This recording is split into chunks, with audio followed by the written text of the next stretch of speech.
in some respects, the good news is the bad news. The good news is that we see a real proliferation in terms of cell and gene therapies, and it's very exciting.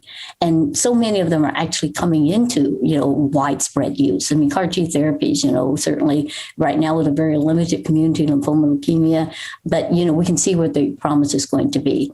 We also do see it with some of these very challenging diseases, SCIDs, really, I think for Duchenne muscular dystrophy, every treatment has not proven to be what they wanted. I think the hope is going to be in a gene therapy. So we're looking at many of these, right? The problem is going to be, that we haven't figured out how we finance these. We're seeing them already come to market, and it's like, whoa, and we have patients now that are eligible for these therapies and they can't get access to them. The sad part is in some cases, their access is in a very narrow period. Spinal muscular atrophy, I give it to you up to about 2 years old or, 21 kilos or whatever the, regulations are saying, right? We have kids that, are trying to get access to it. We haven't got a system that's figuring out how we're going to make them available. And we don't have infrastructure that's actually set up to provide them, in many cases. So I think we need to start to do that back end really, really fast. They're coming in exciting, but nobody's prepared for them. The clinics aren't prepared for them. The financial systems aren't prepared for them. The whole follow-up is not ready for them. We need to get serious and say, if we're going to make this work, because I can tell you if we stumble, if things go bad, if there's a mistake, then it's going to mean a big setback for everybody. So let's start to think ahead, right? So the good news is the bad news. The good news is we're excited.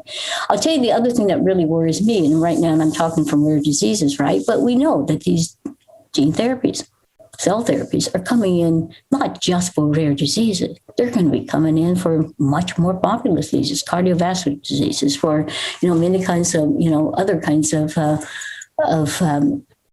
gastrointestinal diseases, et cetera. We really have to think about how we're going to be making them available and how do we actually, have a healthcare system that's turned around to thinking about, are we going to finance upfront prevention and be able to do that? That's a whole different way of thinking, right? So public health systems are really scrambling with it. Private, drug plans are really, really having a difficult time with it. We need to think about that because it's going to be hugely important that we can make them available, to, I have a husband who has a, congenital, heart disease.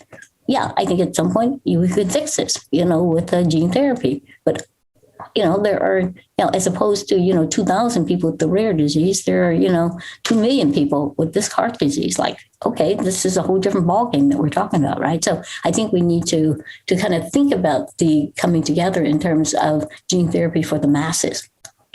How do we prepare for that? Which will be exciting, but we've got to make sure it happens, right? It's sort of like right now, we've got these 1 or 2 off, space trips to Mars or out into outer space.